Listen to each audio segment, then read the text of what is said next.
5, versículo 4, que es el texto que vamos a estar estudiando en esta mañana. Mateo capítulo 5, versículo 4, cuando usted lo tenga, entonces dice amén. Mateo 5:4 dice la palabra del Señor: bienaventurados los que lloran, porque ellos recibirán consolación. Amén. El Señor añada bendición a su palabra. Esta palabra, esta sola línea que podemos encontrar ahí en las escrituras de este versículo, pareciera una paradoja, o es una paradoja que nos pone a pensar: bienaventurados los que lloran. Nosotros hablamos la semana pasada de lo que significaba ser bienaventurado, y decíamos que tiene su base en una palabra griega que es makarios. Es una persona que es completamente feliz, pero con la felicidad y el gozo que es perdurable. Una persona que se siente completa, que no necesita nada. ¿Recuerda cuando hablábamos de la isla de Chipre y decíamos que los chipriotas decían, o el nombre anterior a Chipre era Macarios, porque ellos decían que estaban completos, que no necesitaban nada de lo que había fuera de la isla, tenían todos los recursos para poder suplir sus necesidades, tenían todo para ser felices. Entonces ellos llamaban a su isla Macarios, ¿cierto? Al traerlo al contexto nuestro, al contexto del griego del Nuevo Testamento, Macario también se refiere a una persona que está completa, que no necesita nada fuera de Cristo, no necesita nada fuera de Cristo para ser feliz. Amén. Que no necesita un desfile, que no necesita una fiesta para ser feliz, no necesita nada, porque en Cristo todo lo tiene. Amén.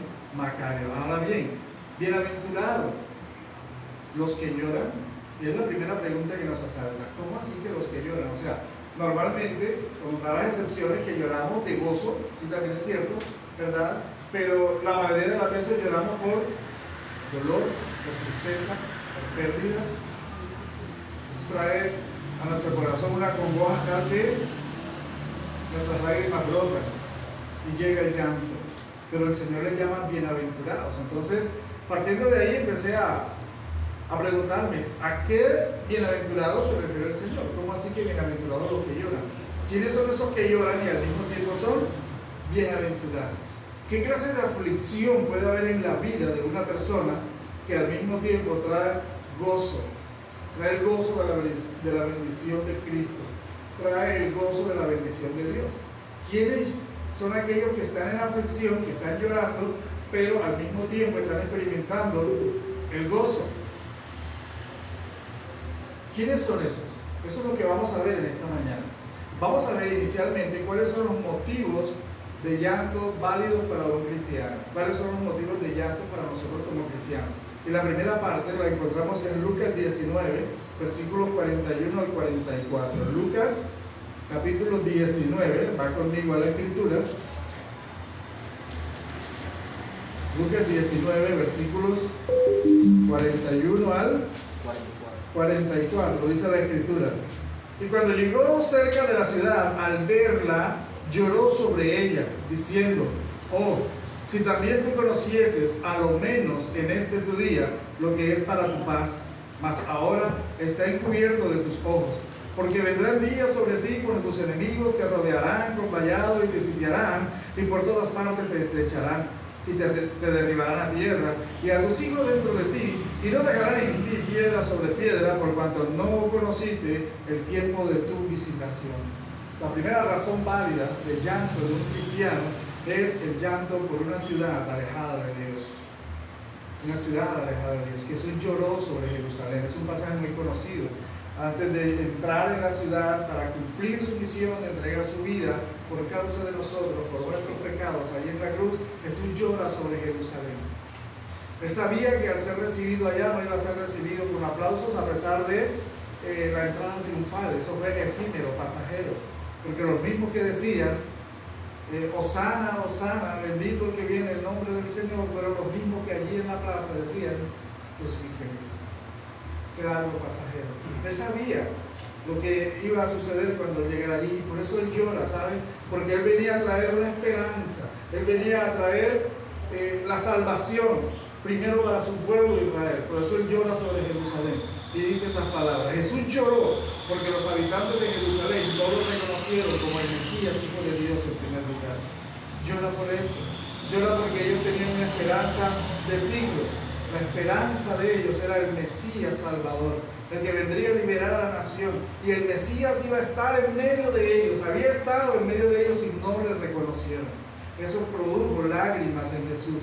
Jesús lloró también porque el pueblo cerró los ojos a las oportunidades de crecimiento espiritual que Dios le estaba ofreciendo en esos momentos. Les estaba ofreciendo la posibilidad de ser un pueblo religioso a ser un pueblo verdaderamente espiritual. Una cosa era la religiosidad impuesta por los sacerdotes, una cosa era la religiosidad impuesta por los líderes de la época, para ellos como pueblo. Eso era una religiosidad, el cumplimiento de ciertas normas, el cumplimiento de ciertos ritos, pero Jesús iba a traer la verdadera espiritualidad que implicaba una relación personal e íntima con Dios, una dependencia absoluta de Dios. Pero sabe, Jesús lloró porque su pueblo le rechaza, porque no le acepta. Jesús lloró por la ignorancia de las personas de la ciudad de las cosas que dan la verdadera paz. El versículo 42 dice, diciendo: oh, si también tú conocieses a lo menos en este tu día lo que es para tu paz. El príncipe de paz estaba entrando en Jerusalén y ellos lo iban a rechazar, no lo iban a reconocer. Pero eso también es aplicable a nosotros, y la pregunta es: ¿en qué cosas buscamos la paz nosotros? ¿Qué cosas buscamos para la satisfacción del alma nosotros también? Muchas veces, ¿en qué la buscamos? Mire, hay un montón de gente buscando satisfacción del alma en el día de hoy, en una fiesta, en ríos de licor que corren. La gente busca la paz y sabemos qué pasará al día siguiente o qué pasará cuando la fiesta termine. Tal paz no existe, fue algo efímero. Tal felicidad no existe, fue algo pasajero. Y Jerusalén estaba recibiendo en estos momentos a aquel que podía dar la verdadera paz, y usted y yo tenemos la oportunidad de poder conocer y aceptar al que da la única y verdadera paz. Mi paz os dejo, mi paz os doy, y yo no lo doy como la da el mundo, dijo Jesús. No la da como la da el mundo, es una paz pasajera en todo lugar. Las personas acá dicen: yo me quiero ir a Europa, pero en Europa son civilizados, allá hay tranquilidad, allá hay paz. Pero ¿sabe una cosa?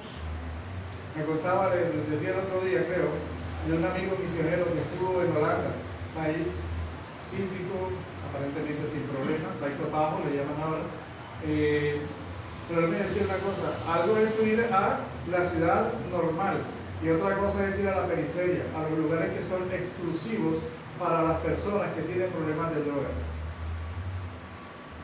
Allá no va el turista, allá no envían al turista. ¿Sabe por qué? Porque allá están las personas que pueden perturbar la paz. No hay paz verdadera, simplemente hay algo que está escondido a los ojos de los demás. Es una paz aparente, pero en algún momento de la historia del país eso va a explotar. Allá el mismo gobierno les provee la droga con la condición de que no salgan de esa zona a perturbar al resto de la ciudad. Y eso es tremendo. Esa es una paz falsa, una paz como la que el hombre puede dar, porque la paz sería ¿para quién? Para absolutamente todos, pero esas personas podrán tener paz en su corazón, que buscan satisfacción en la droga, como el que busca satisfacción en el alcohol, el que busca satisfacción en el sexo desordenado, el que busca satisfacción en tantas cosas que el mundo ofrece como supuesta satisfacción. Jesús lloró, ¿sabe por qué? Porque ellos no reconocieron a aquel que podía darles la verdadera paz, el que podía darles la tranquilidad del alma.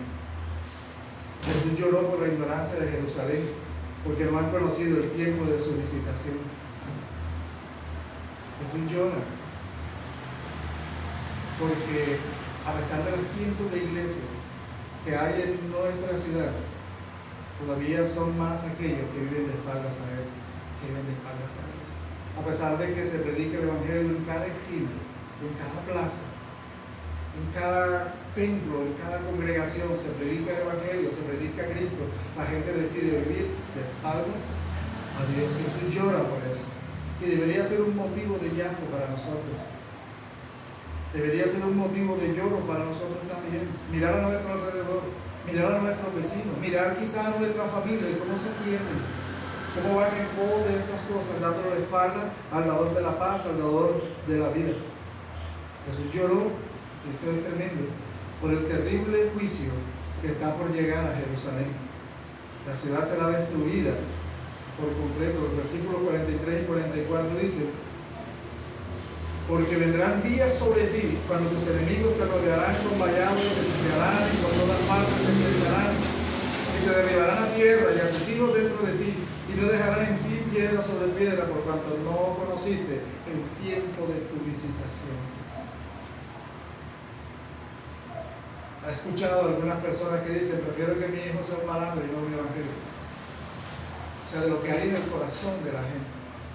Como el Señor dijo, la luz vino a este mundo, pero la gente que amó las tinieblas, prefieren las tinieblas, prefieren la oscuridad.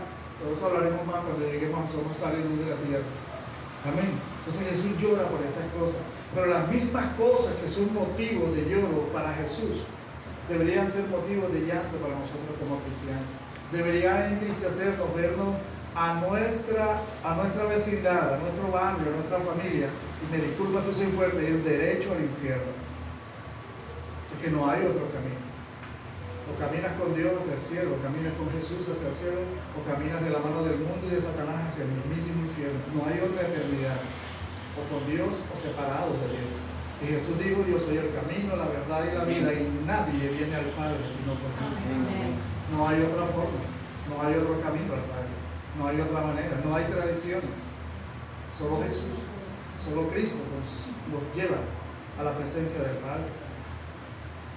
Y debería entristecernos ver cómo parte de la gente que nosotros amamos se va detrás de las cosas que Satanás y el mundo le están ofreciendo. Jesús lloró por esto, pero también es un llamado a nosotros a reflexionar, porque nos hemos acostumbrado tanto a ver el mundo perderse que ya nos hemos vuelto insensibles.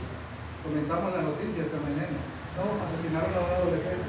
Ay, pobrecito, pobre muchacho, pobre familia, la mamá debe estar llorando. Pero, o sea, es algo tan común cada día que ya no le prestamos atención, ni siquiera tomamos un momento de la oración: Señor, ten misericordia de esta sociedad, ten misericordia, Señor, de este barrio, ten misericordia de estas familias que no te conocen, ten misericordia de esta ciudad de soledad que te ha dado la espalda a ti, Señor. Un tiempo de oración, y Él no dice solamente oración, sino llanto, el llanto por la ignorancia de nuestra ciudad, por darle la espalda al verdadero dador de la verdadera paz, el saber que un juicio espera a esta ciudad en algún momento, esta ciudad y sus habitantes, debería ser un llanto válido en la vida de un verdadero creyente. Debería entristecernos estas cosas. Amén. Número 2, un llanto válido también es por los hombres alejados de la voluntad de Dios, conociendo la voluntad de Dios. El Salmo 119, versículo 36, el salmista dice: ríos de agua descendieron de mis ojos porque no guardaban tu ley. Una metáfora, algo poético. Ríos de agua descendieron de mis ojos. ¿De qué está hablando? De un llanto incontrolable. Ríos de agua descendieron por mis ojos. Era un llorar sin poderlo evitar, sin poderlo detener. Era un lloro inaguantable. ¿Y cuál era la razón por la que este hombre lloraba? Porque el salmista decía que sus lágrimas eran como ríos de agua que descendían de sus ojos porque no guardaban tu ley. El salmista está hablando, el Salmo 119 es un acróstico. Y cada una de las palabras que se utilizan para iniciar el Salmo 119, cada división de 8 versos, cada 8 versos, la primera palabra de cada 8 versos es una letra del alfabeto hebreo. Es un acróstico, o sea, era algo que los judíos podían entender. Los que en ese momento eran los depositarios de la ley de Dios. Y el salmista lloraba porque decía: este pueblo conoce la palabra. Se les ha enseñado. Un judío a los 12 años se había llamado como hijo de la ley, porque a los 12 años él conocía la ley de Dios. A los 12 años ya conocía la palabra de Dios, había sido enseñada en casa y por maestros. Había sido enseñada. ¿Cuánto tiempo estamos tomando para compartir la palabra de Dios en casa? ¿Cuánto tiempo estamos tomando nosotros para enseñar a nuestros hijos? Para que al llegar a los 12 años conozcan la palabra de Dios. ¿Sabe una cosa? El salmista lloraba porque había hombres que conocían la palabra de Dios, conocían la ley de Dios y vivían lejos de ella. Él también lo expresa de manera poética, el dolor que produce en su corazón ver cómo la gente no cumplía la ley de Dios. Esa imagen poética que dice ríos de agua viva que brotan de sus ojos no es más que la metáfora de un llanto incontrolable, de algo que él no podía soportar. ¿Sabe por qué? Porque su corazón se desgarraba al ver la desobediencia de las personas. Es una razón válida para llorar. Cuando un hermano de la iglesia conoce la palabra de Dios, pero decide vivir conforme a los preceptos del mundo, ha sido enseñado, ha sido instruido, pero escoge y decide para su vida lo que el mundo dice y no lo que la palabra de Dios dice. Es motivo de llanto. Y es cuando tú te preguntas qué pasó aquí. ¿Cómo es posible? ¿Cuántos no han conocido usted? Mire, hermano, le voy a decir algo. Hay tristeza en mi corazón. Porque algunas sillas vacías esta mañana son el resultado de personas que están viviendo de acuerdo a lo que el mundo les está pidiendo un día como hoy. Lo vi en redes sociales. Me partió el corazón. De verdad, me partió el corazón. Conociendo la palabra de Dios, desaforados detrás de lo que el mundo les ofrece. Hay dolor en el corazón del pastor. Hay dolor en el corazón de un creyente maduro cuando ve que su hermano escoge la oferta del mundo dándole la espalda al Señor. Amén. Amén. ¿Sabe? Yo pensé que eran palabras de los evangélicos cuando decía hay hermanos que están en la iglesia pero se toman vacaciones en carnavales y regresan cuando va a empezar la Semana Santa. Yo pensé que eran cosas de nosotros, que a veces decimos cosas que no, exageradas decimos nosotros, pero no, es real. Hay hermanos que se toman vacaciones y regresan cuando va a comenzar la Semana Santa. Ríos de agua ríos de agua descendieron de mis ojos porque no guardaban tu palabra. ¿Sabe?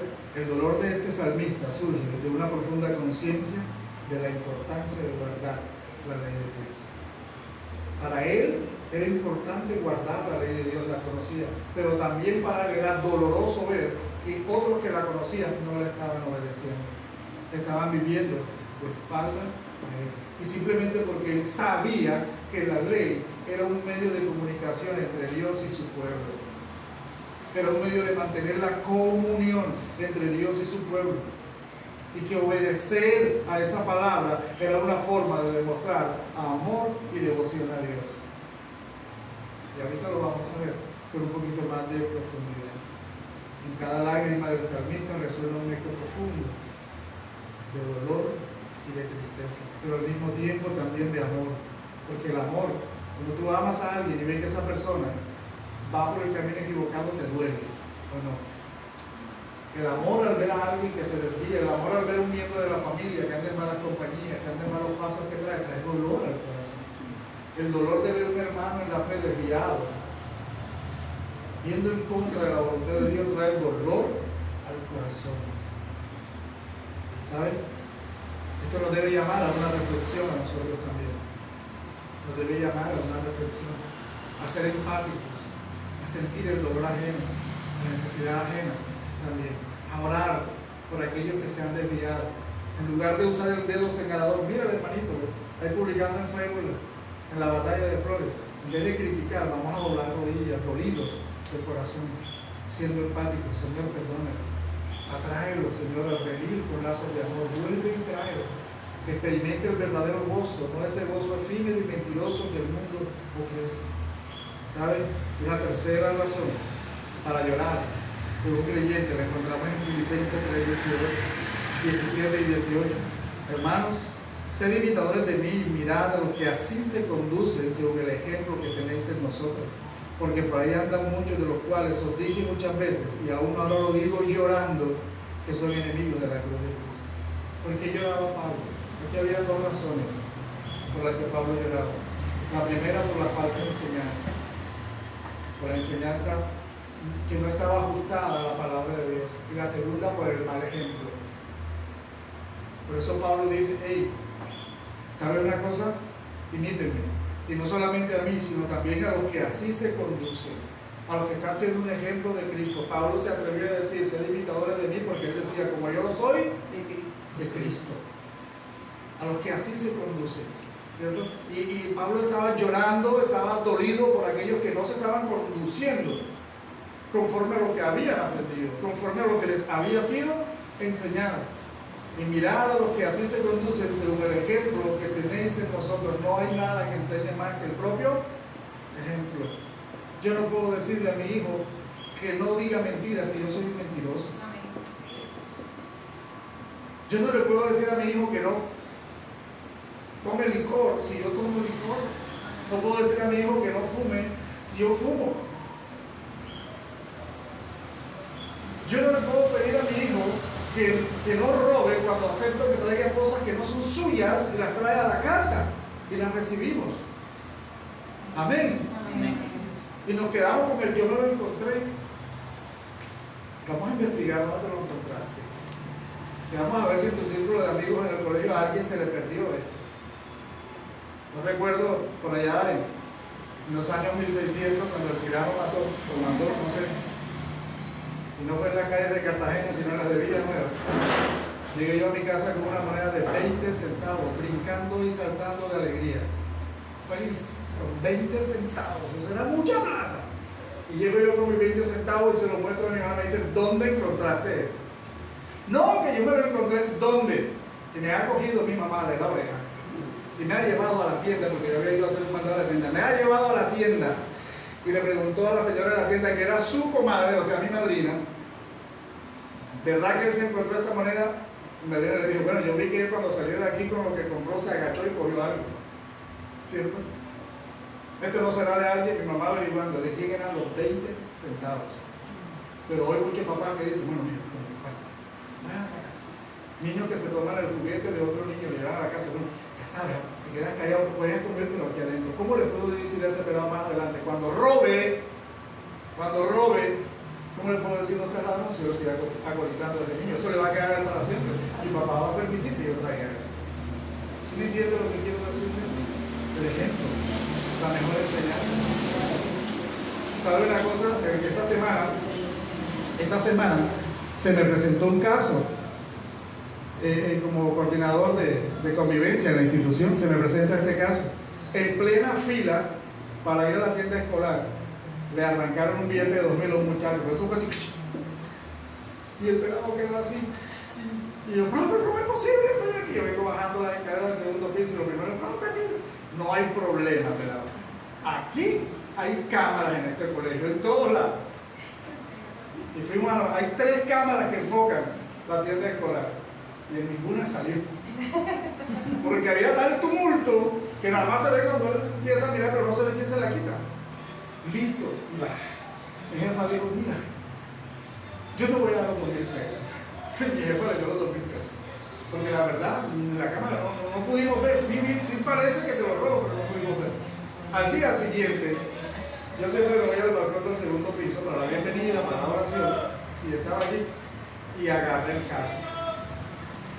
Y dije: el robarte los 2.000 pesos de un compañero no te convierte en el más vivo del salón, sino te convierte en un ladrón, en una persona que es el reflejo de lo que es su casa.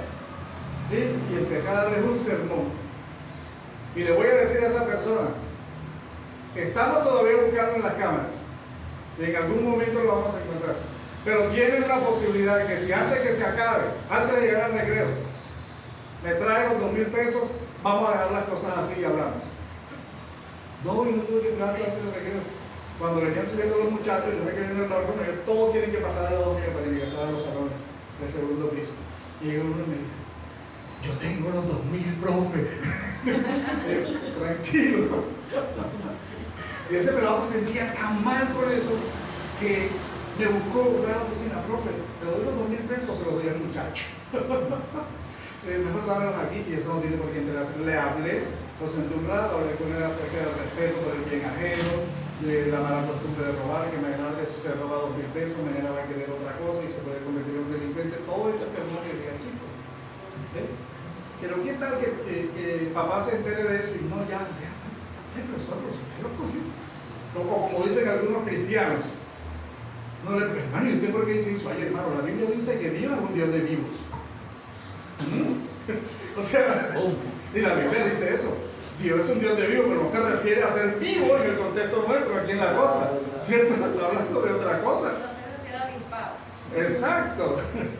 Entonces, hay un llanto por el mal ejemplo que algunos dan siendo cristianos. Y el mal ejemplo en casa es el peor. Porque yo puedo traer a mi peladito a la iglesia todos los domingos, pero él está viendo quién soy yo en la casa.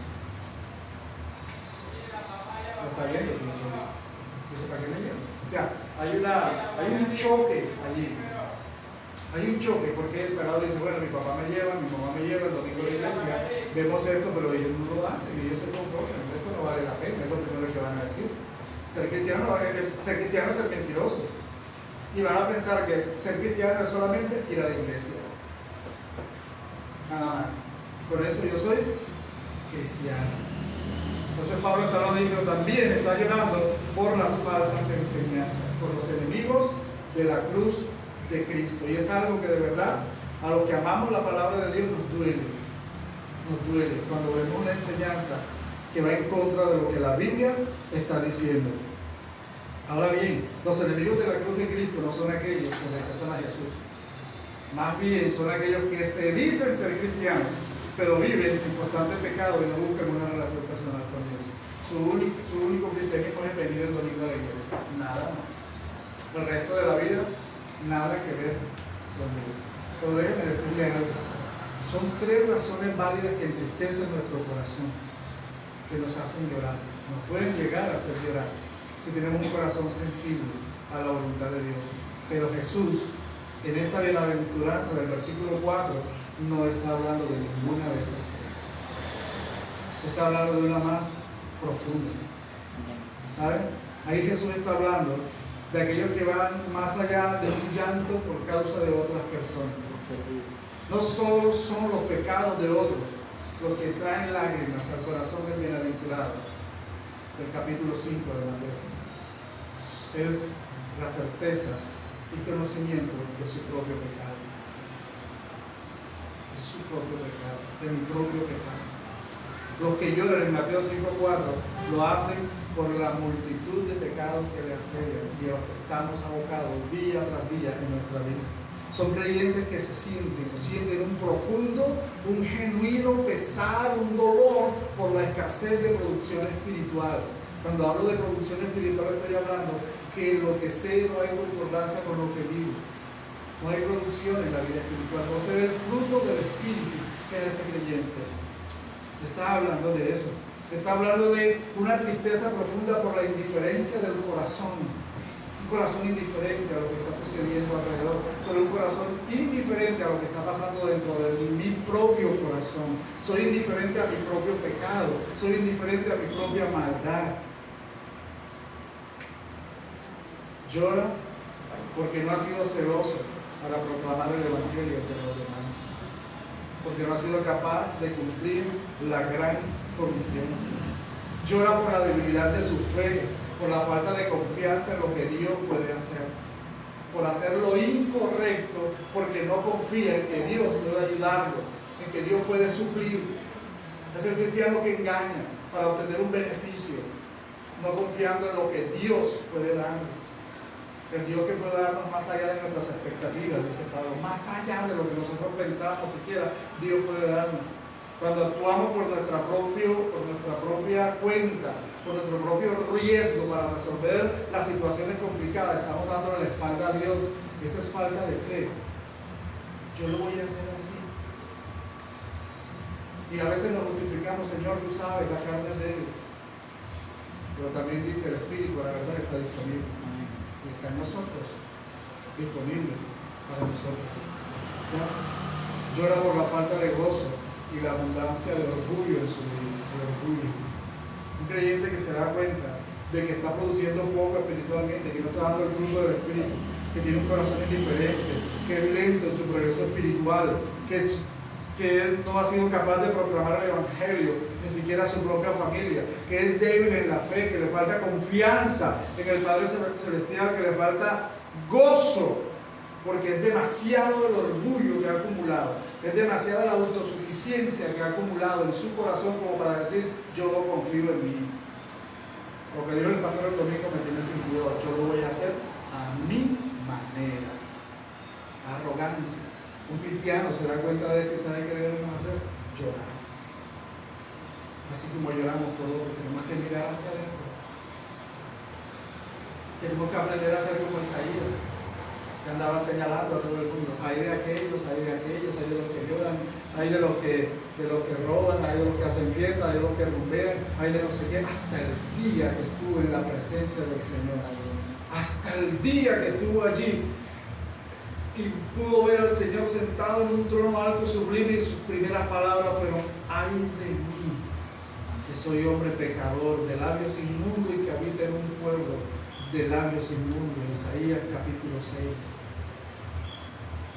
Ay de mí. Nosotros somos más fáciles para andar señalando, pero aquí esta bienaventuranza nos está diciendo: mira hacia adentro. ¿Sientes dolor por tu propio pecado? ¿Sientes tristeza, un dolor hasta el llanto?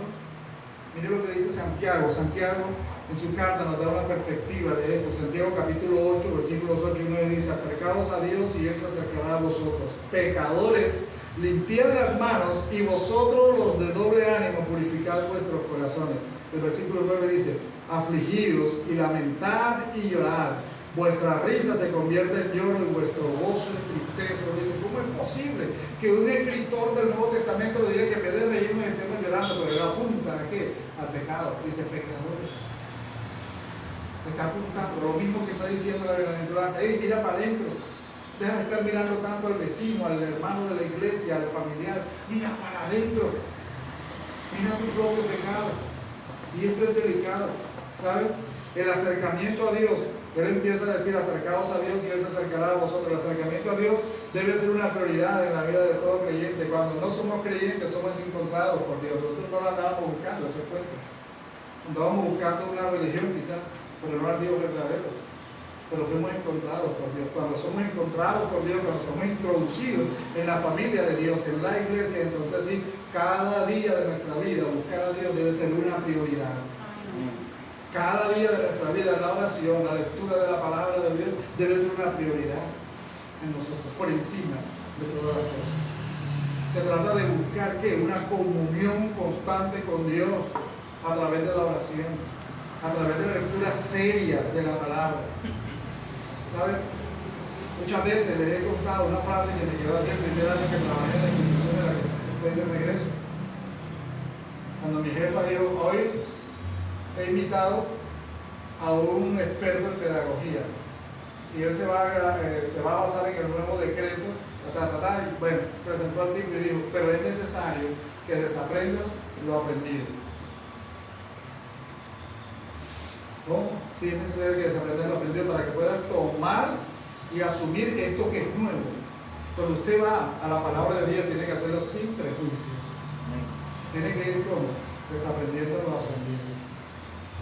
¿Qué significa esto? Mire, su pastor, usted entra ahí a esa oficina y encuentra cualquier cantidad de libros. Usted va a mi casa y va a encontrar cualquier cantidad de libros. Pero al momento de estudiar la palabra de Dios, todo eso tiene que ser puesto de lado. Porque no puedo ir con el pensamiento, no puedo ir con la idea de un teólogo o de un escritor. Tengo que ir allá guiado por el Espíritu Santo.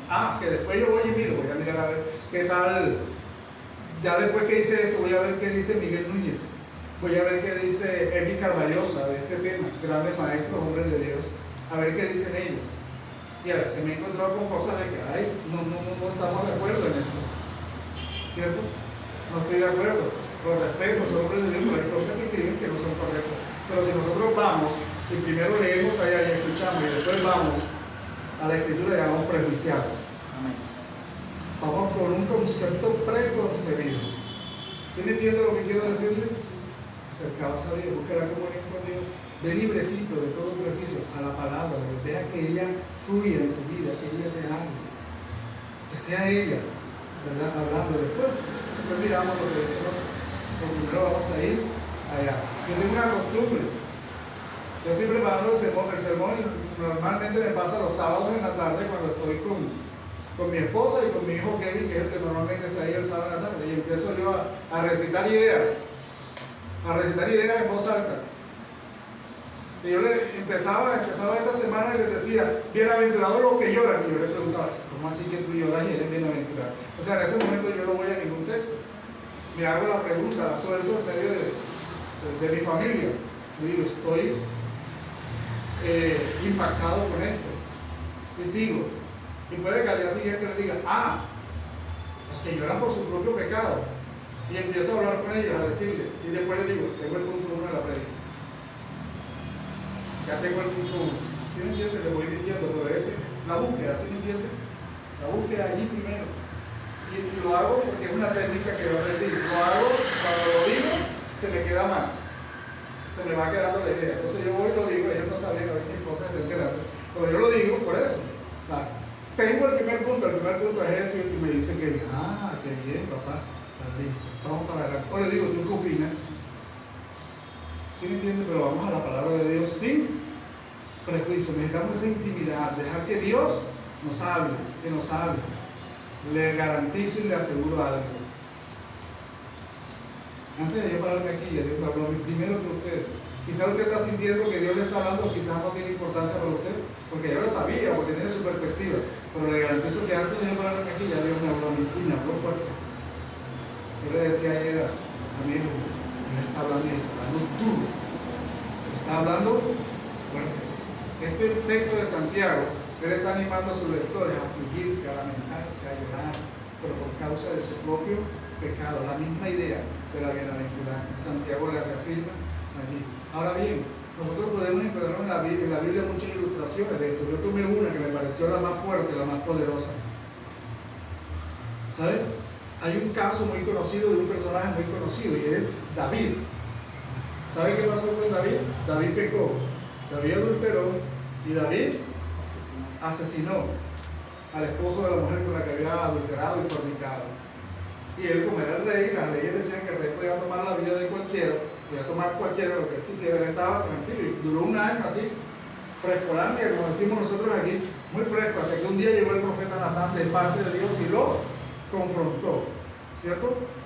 Y le contó una historia de un hombre que era dueño de una gran cantidad de ovejas, que tenía una enorme propiedad, y que entonces un día llegaron unos amigos con él, y él, para invitarlos a comer, lo que hizo fue ir donde un hombre que tenía una sola ovejita, una sola, ¿verdad? Se la quitó para brindarle a sus amigos una buena comida. No tomó de las de él, sino que fue y le quitó la única que este hombre tenía. Y David se enfureció, David se enojó y dijo, ¿cómo? El tal hombre debe morir. ¿Cómo va a ser esta injusticia? Ese hombre debe morir. Segundo de Samuel, capítulo 12, versículos 7 al 11. La respuesta de Natán. Entonces dijo Natán a David, tú eres aquel hombre. Así ha dicho Jehová, Dios de Israel. Yo te ungí por rey sobre Israel y te libré de la mano de Saúl y te di la casa de tu señor y las mujeres de tu señor en tu seno. Además te di la casa de Israel y de Judá. Y si esto fuera poco, te habría añadido mucho más. ¿Por qué entonces tuviste un poco la palabra de Jehová, haciendo lo malo delante de sus ojos?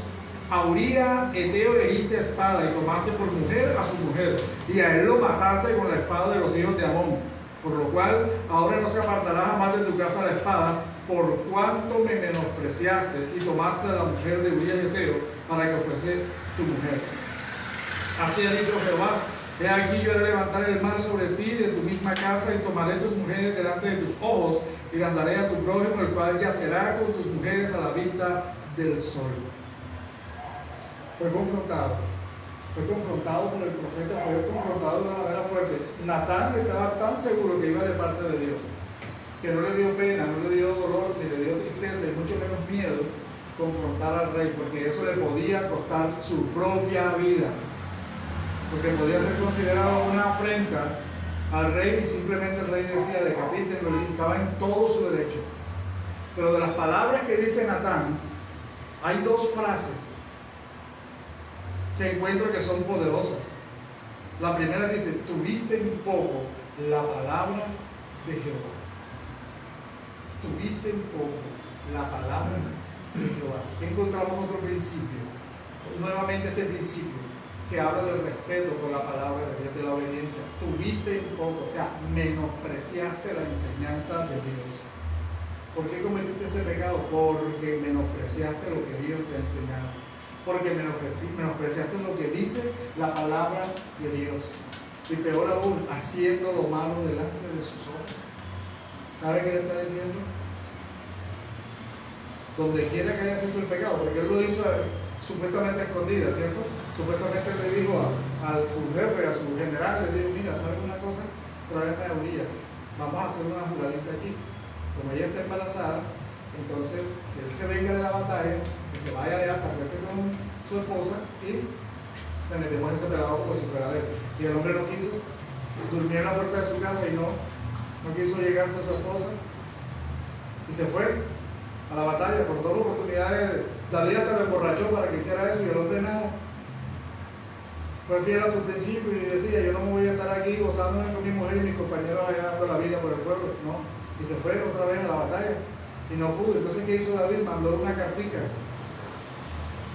con el mismo Urias, mandó un sobre cerrado. Obviamente sabía que no iba a abrir, sabía que le dice, ponme a Urias al frente de la batalla. O sea, donde él sabía que lo iban a matar los enemigos. Por eso el Señor le dice, lo mataste por mano de los hijos de Amón. Los amonitas lo mataron, pero fue David, porque preparó todo para eso. Pero ¿qué pasa? David pensó que eso se quedaba ahí. Listo, ya lo mandé una cartica, este general del frío no va a decir nada, ya lo van a matar y ahora sí me puedo traer a la mujercita para acá porque ya la es viuda, yo vengo y la consuelo. Ya, listo, arreglado el problema. Pero el problema es que Dios es omnisciente, Dios omnipresente.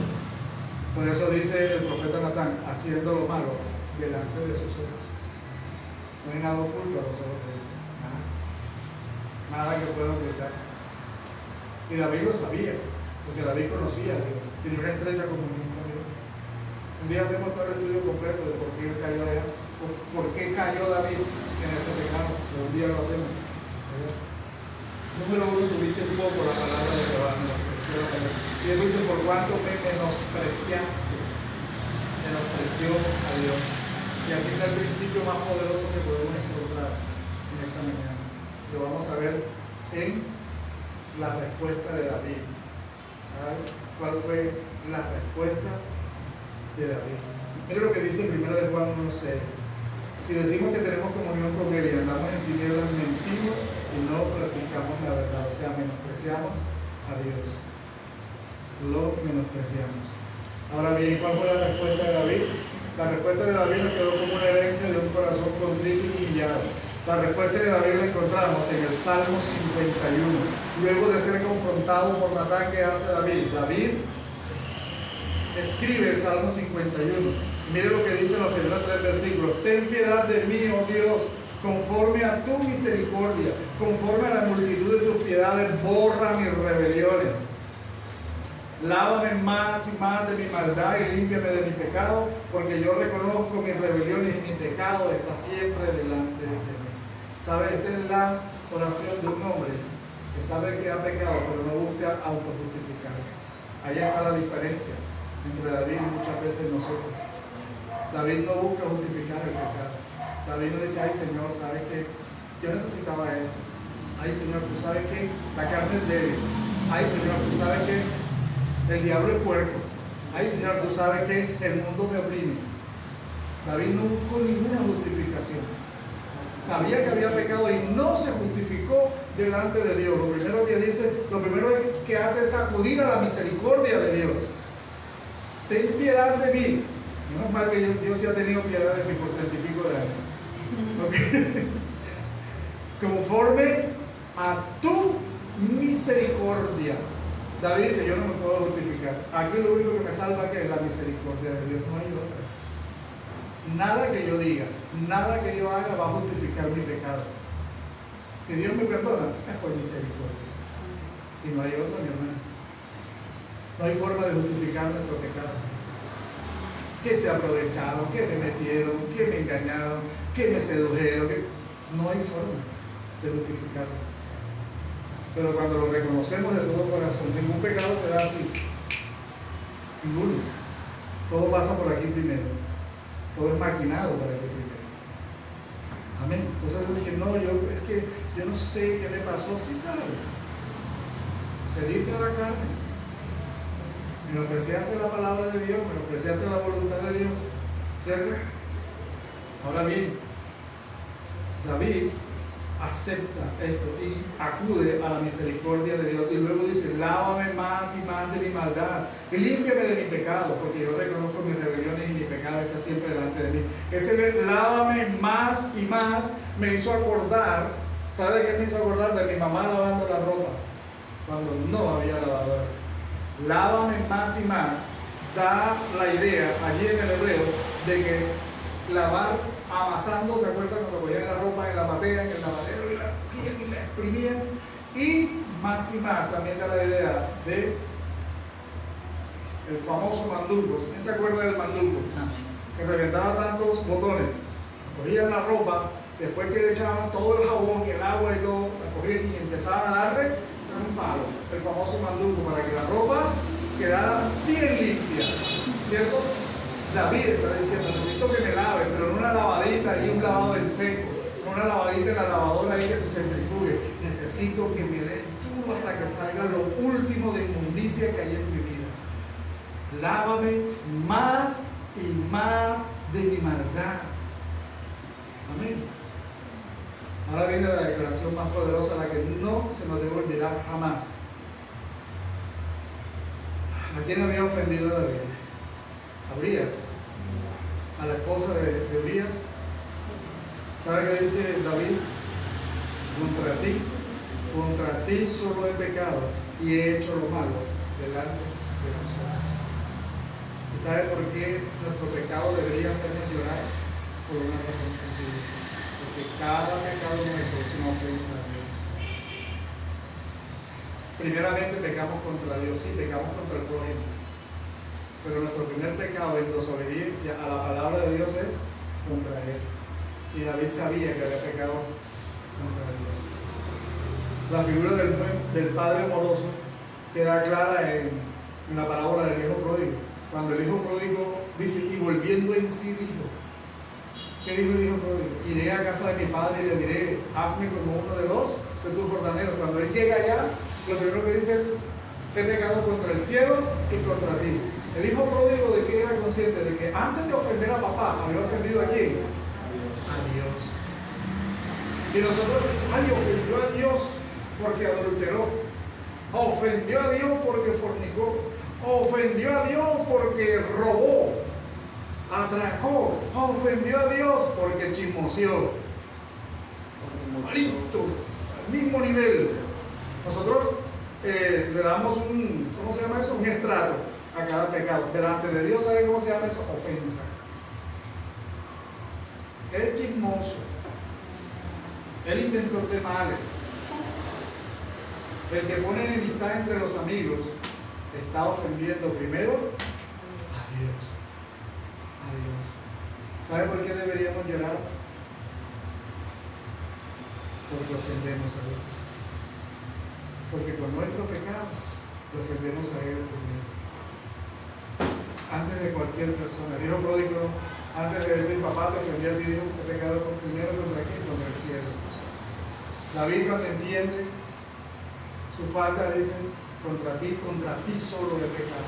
Aunque había ofendido a Urías, aunque había ofendido a esa familia, con todo eso, el primer pecado más fuerte era a Dios. Pero ¿por qué Dios llama a esos pecadores bienaventurados? Y aquí es donde se junta la primera bienaventuranza con la segunda. Es imposible llorar por el pecado si no somos pobres en espíritu, que vimos la semana pasada. Si no reconocemos nuestra bancarrota espiritual, que no somos capaces de nada sin Dios. Yo no puedo llorar por mi pecado si la arrogancia para la justificación no ha salido de mi corazón. Necesito sacar el orgullo, necesito sacar la arrogancia, la autosuficiencia de mi vida, para entonces llorar por mi propio pecado y reconocer que he ofendido a Dios primero que todo. Pero necesito ser pobre en espíritu para llegar a este nivel de arrepentimiento. ¿Saben? Pero hay una promesa. Ya sabemos quiénes son los que lloran, los que están contritos, aquellos que han ofendido a Dios, aquellos que han pecado en contra de Dios. Pero hay una promesa: bienaventurados los que lloran, porque ellos recibirán consolación. Saben que nosotros podemos inferir algo: aquel que guarda su pecado, aquel que no lo confiesa, aquel que se enorgullece de su pecado, de ser vivo, no va a recibir consolación de Dios. Porque Él dice: ¿a quién consolará? A los que lloran por su pecado, a los que lloran. ¿Ya? Porque ellos recibirán consolación. Dios consolará a los que lloran por esta causa, por su propio pecado. Serán consolados por el único consuelo que puede aliviar su tristeza, su congoja, o sea, el perdón gratuito de Dios. Ese es el mayor consuelo nuestro. Consolación, esa palabra, de acuerdo con los profetas del Antiguo Testamento, sería uno de los oficios del Mesías prometido. Consolar. Él sería el consolador que vendría a vendar a los quebrantados de corazón. Jesús lo dijo en Lucas capítulo 4. El Espíritu de Dios me ha ungido, y entre otras cosas, para vendar a los quebrantados de corazón. El perdón de Dios es que nos convierte en bienaventurados, porque hemos reconocido, hemos confesado, nos hemos arrepentido y recibimos el perdón de Dios. Y entonces somos ¿qué? Bienaventurados. Estamos completos. Estamos completos porque tenemos el perdón de Dios, porque la relación con Dios, porque la comunión con Dios se ha restaurado. ¿Sabe cuál es el alcance de esa consolación que Dios da en la cruz de Cristo? En primer lugar, incluye la liberación de la condenación del pecado. Ya el pecado no nos puede condenar si estamos en Cristo. Esa liberación tuvo lugar, ¿dónde? En la vida pasada nuestra, en la vida pasada del creyente. Ojo, no en la vida pasada de reencarnación, no. En la vida pasada antes de conocer a Cristo. En el momento en que conocemos a Cristo, allí tiene lugar la liberación de la condenación del pecado. A eso justamente se refiere Pablo en 2 Timoteo 1:9, quien nos salvó y llamó con llamamiento santo, no conforme a nuestras obras, sino según el propósito suyo y la gracia que nos fue dada en Cristo Jesús antes de los tiempos de los siglos. Vida pasada del creyente. En segundo lugar, incluye la liberación del poder del pecado en la vida mientras está en este mundo, mientras el creyente está en este mundo. Esa vida nueva de la que Jesús habla, ¿cierto? Yo he venido para dar vida y vida en abundancia. Esa nueva vida se recibe mediante la gracia de Dios en el momento de la regeneración, en que somos nosotros cambiados, en que se produce lo que se llama el nuevo nacimiento. Recibimos esa nueva vida en Cristo Jesús y se une con la fe, y esto significa una ruptura, un romper para siempre con la vieja vida de esclavitud al pecado. Romanos 6:14 dice: porque el pecado no se enseñoreará de vosotros, porque no estáis bajo la ley, sino bajo la gracia. Finalmente, la liberación que recibimos, el consuelo, la consolación que recibimos de Dios, incluye la liberación de la presencia del pecado en la vida futura, en esa otra etapa de la vida eterna que empieza el día que el Señor venga por nosotros o partamos a su presencia. Romanos 13:11 dice: y esto, conociendo el tiempo, que ya es hora de levantarnos del sueño, porque ahora está más cerca de nosotros nuestra salvación que cuando creímos. Bienaventurados los que lloran, porque ellos serán consolados. Cuando descubrimos que hemos fallado, cuando descubrimos que hemos ofendido a Dios, ¿qué hacemos? ¿Buscamos una manera de justificarnos? ¿Tratamos de buscar una excusa? o realmente somos conscientes de que hemos estado ofendiendo a Dios. Quiero invitarle a que se coloque de pie en esta mañana. De acuerdo con lo que Dios nos dice aquí en esta segunda bienaventuranza, el cristiano debe llorar y lamentarse por la multitud de pecados que la asedia día tras día. La falta de amor, la falta de fe, la falta de gratitud, la indiferencia y el egoísmo, por el apego a las cosas de este mundo. Todo esto debería llenarnos a nosotros de tristeza, debería llenarnos de dolor. Pero todas estas cosas, descubrir estas cosas, debe llevarnos a ¿qué? A un arrepentimiento genuino y sincero. ¿Sabe? Nosotros nos podemos arrepentir de dos maneras o mostrar arrepentimiento. Una, cuando descubro mi pecado y decido no continuar en él y me duelo de haber ofendido a Dios. O dos, cuando soy descubierto. Muchas veces el arrepentimiento no es tal, sino simplemente fuiste descubierto y ahora viene el llanto. Pero de no haber sido descubierto, estaría caminando en el mismo pecado.